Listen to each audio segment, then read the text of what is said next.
Ya teman-teman semua, balik lagi di Kavian News. Masih membahas kasus Subang. Bahas apa kita hari ini? Gue mau bahas tentang Pak Deddy. Teman-teman kemarin kan udah upload terus tentang Pak Deddy, kesaksiannya. Mari kita bahas itu kan ya. Mengenai Pak Deddy ya. Jadi dulu gue juga pernah bicarain Pak Deddy ya, mengenai Pak Deddy pada saat itu. Jadi pada saat itu gue bahas tentang apa ya, tentang saat para pengawal kaos Subang, para netizen nih pengawal kaos Subang lagi gentar-gentarnya membicarakan Pak Deddy ya, karena posisinya sangat aneh kan pada saat itu. Karena apa bang? Karena Pak Deddy posisinya dekat ya dengan Pak Mul, dengan Pak Yosep, tapi tiba-tiba masuk ATS kan kayak gitu. Dan memang pada akhirnya ya dugaan para pengawal kaos Subang ya tidak salah juga ya teman-teman, karena pada saat itu pada pengawal kaos Subang, para netizen itu kan mengatakan pada saat itu Pak Deddy seperti dua kaki gitu kan ya, ada di sana juga, ada di sini juga gitu kan ya, seolah seperti apa ya, spy ya atau seperti mata-mata gitu bagi ATS. Karena ya itu ya, akhirnya kan sudah terjawab juga ya dengan keluarnya Pak Deddy dari ATS. Memang menunjukkan bahwa memang dari awal ya Pak Deddy lebih mendukung Pak Yosep gitu kan, posisinya berlawanan dengan ATS itu sendiri kan kayak gitu teman-teman. Namun ya it's okay menurut gua, karena dari awal gue juga mengatakan siapapun yang dukung Pak Deddy ya jujuran aja kalau menurut gua sih, karena nggak masalah. Jadi di situ sebenarnya teman-teman kan sudah tahu sendiri ya, untuk Pak Deddy mendukung Pak Yosep itu sudah sangat terlihat pada saat Pak Deddy melihat Pak Yosep itu menangis gitu ya. Jadi pada saat melihat Pak Deddy menangis ya pada saat itu, ya teman-teman kan sudah sangat tahu ya bahwasanya Pak Deddy sangat sedih waktu itu ya pada saat melihat Pak Yosep diborgol dan masuk ke dalam kantor polisi gitu ya. Itu sebenarnya kan sudah menunjukkan perasaan Pak Deddy yang terdalam kepada Pak Yosep gitu ya. Karena memang tidak bisa dipungkiri sebelumnya mungkin ya banyak ya bantuan yang diberikan Pak Yosep, terutama ya dalam hal ekonomi ya teman-teman.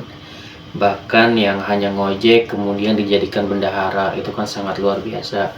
Dan di sela ngojek pun pada saat itu kan Pak Deddy sudah mulai nyari siswa ya teman-teman.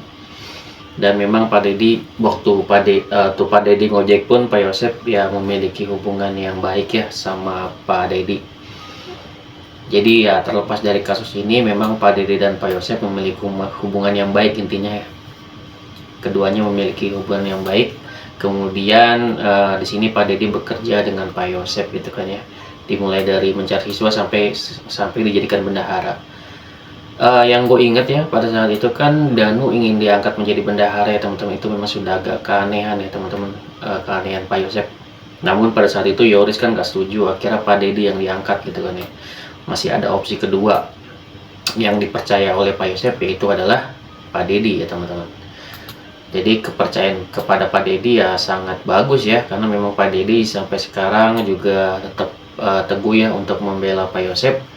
Dan kalau sudah masuk ATS pun ini kan dia udah keluar juga kan kayak gitu. Dan mungkin ATS pun juga nggak masalah ya teman-teman, karena kan disitu diminta jujur juga untuk Pak Deddy. Kalau memang kejujuran Pak Deddy adalah membela Pak Yosep kan juga kan nggak masalah kan kayak gitu, karena kan beliau juga memberikan kesaksian. Makanya kan Pak Deddy itu kan disuruh keluar oleh JPU untuk tidak mengikuti persidangan. Karena apa? Karena beliau akan dijadikan juga sebagai saksi ya teman-teman, jadi tidak boleh mendengarkan kesaksian lainnya gitu agar tidak terpengaruh.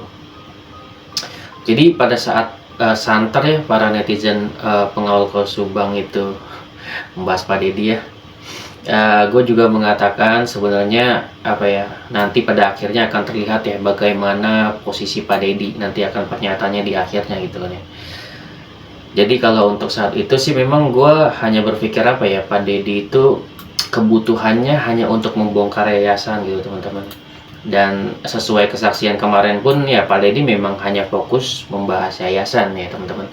Adapun membahas CCTV ya yang terlihat ya CCTV Danu, jika CCTV itu benar ya teman-teman, maka malah menguatkan bahwa kesaksian Danu itu ya benar adanya gitu kan ya, bahwa Danu adalah memang benar adalah pelakunya gitu. Itu malah membenarkan apa kata Danu mengenai CCTV, yang jika memang benar CCTV itu adalah Danu ya.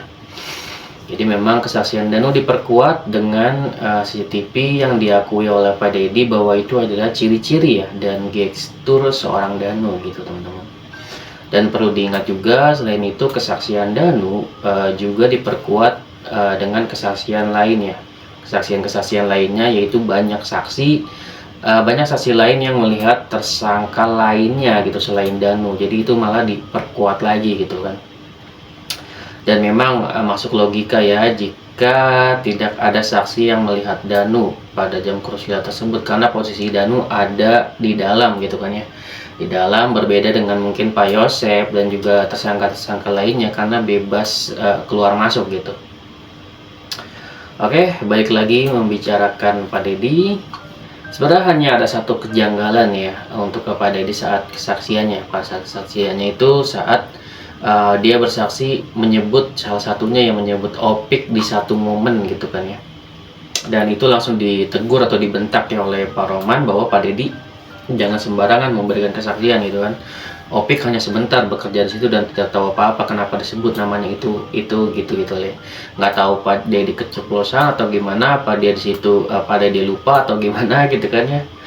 Ya kita nggak tahu ya teman-teman. Yang jelas jika pun ada sedikit kebohongan dari Pak Dedi ya itu tanggung jawab Pak Dedi ya, karena sudah bersumpah. Kita berpositif thinking aja bahwa Pak Dedi tidak ingat gitu atau lupa gitu kan ya.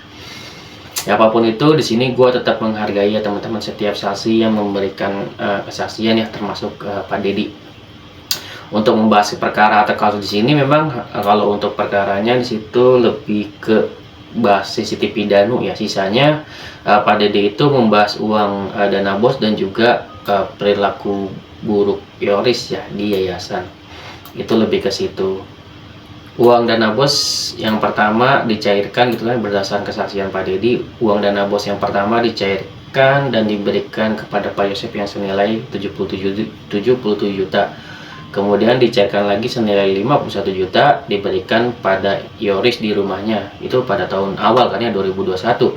Sisanya semuanya diberikan pada Yoris ya teman-teman, senilai ratusan juta rupiah lah gitu kan ya, dari tahun 2022 sampai tahun 2023. Artinya apa? Artinya di sini sudah sangat jelas bahwa yang mendominasi memangnya soal uang dana bos yayasan adalah Yoris ya teman-teman. Dan ini akan dibahas lebih dalam di kasus lain ya tentunya, yakni tentang kasus TPPU yayasan. Di sini memang ada dominasi lah intinya ya, dan keangkuhan Yoris ya, sesuai cerita Pak Dedi. Yoris itu sangat mudah ya memecat karyawan yang berlawanan dengannya gitu. Namun kita lihat nanti ya, Yoris akan berkata apa nih mengenai kesaksian Pak Dedi ini gitu kan. Karena apa? Karena di sini Pak Dedi kan termasuk orang yang dipecat Yoris ya dengan cara tidak hormat, yakni dipecat dari grup WA, dan alasannya cukup konyol sih ya. Dia dipecat cuma karena Pak Dedi itu menanyakan gaji guru gitu ya, agar dibayar dulu karena ada tunggakan. Berarti kan memang nunggak gitu ya. Artinya di sini Yoris memang apa ya, punya banyak uang kan situ kan, posisinya megang uang tapi sepertinya enggan gitu ya bayar gaji guru gitu, karena saat disinggung aja atau diingatkan kepada, padahal hanya diingatkan gitu ya untuk bayar gaji guru, tapi malah mencat karyawannya gitu ya. Ini sangat parah sih ya. Kasihan nasib para guru ya saat itu yang belum dibayar ya, belum dibayar itu. Banyak teman-teman di sini pasti bertanya ya, apa hubungannya ini kasus pembunuhan tapi kok bahasnya yayasan gitu kan ya. Ini gue mungkin jelasin sedikit ya teman-teman. Di sini perlu gue ingatkan ya teman-teman, salah satu alasan terkuat atau motif yang diberikan Polda Jabar mengenai motif Pak Yosep yaitu mengenai motif uang gitu teman-teman, terutama di sini mengerucut ya ke uang yayasan gitu. Karena itulah hakim perlu mengetahui tentang yayasan tersebut, apakah benar Pak Yosep mengincar yayasan, dan hakim pasti ingin tahu gitu banyak hal tentang yayasan. Untuk mengetahui tentang yayasan tersebut gitu ya, maka sangat diperlukan kesaksian orang-orang yang bekerja pada saat itu gitu teman-teman, sehingga hakim bisa tahu ya seberapa besar kemungkinan Pak Yosep memiliki motif tersebut kan kayak gitu. Oleh karena itu kemarin Pak Roman sangat berusaha gitu ya, mencoba meyakinkan hakim bahwa Pak Yosef tidak mengincar yayasan secara garis besar seperti itu teman-teman. Kenapa? Karena uang yayasan itu paling besar dikuasai oleh Yoris ya. Walaupun di sini juga Yoris nggak mungkin balik lagi ya kalau dia mungkin juga tidak pendukung Pak Yosef atau keluar dari ATS gitu kan ya. Pada saat itu kan dikuasai lagi oleh memang Pak Yosef, namun Yoris itu kan dijadikan cuman kepala sekolah kan kayak gitu kan ya.